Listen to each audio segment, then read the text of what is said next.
अस्सलाम वालेकुम दोस्तों, कैसे हैं आप लोग? खैरियत से हैं? तो आज का जो हमारा टॉपिक है वो है हमने डी को प्रूव करना है कि ये सिंगुलर है या नॉन सिंगुलर है। ये एक्सरसाइज 1.5 क्वेश्चन नंबर 2 का पार्ट नंबर 4 है। D is equal to 5 minus 10 minus 2 minus 4। तो हम इसका डिटरमिनेंट लेंगे। ये आपके पास 5 आ जाएगा, ये माइनस 10, ये माइनस 2 और ये 4, और लाइनें आपके पास स्ट्रेट आएंगी। ये डिटरमिनेंट का जो है वो सिंबल है। सो डी का डिटर्मिनेंट इज़ इक्वल टू 5 को 4 से मल्टीप्लाई करेंगे, 5 मल्टीप्लाइंग बाई 4, मिड में साइन माइनस का हम यूज़ करते हैं, और ये माइनस 2 मल्टीप्लाइंग बाई माइनस 10 आपके पास आ जाएगा।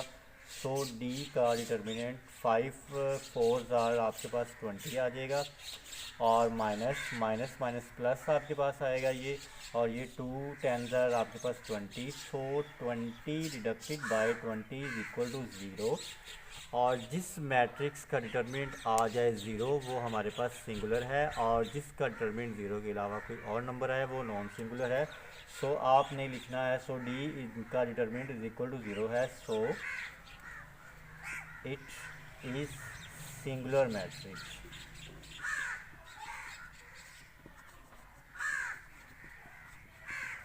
सो उम्मीद करता हूँ आपको समझ आ गई होगी। तो अगर आपको आ गई है तो लाइक, सब्सक्राइब और कमेंट करना मत भूलिएगा, ताकि हम और आप मिलते रहें।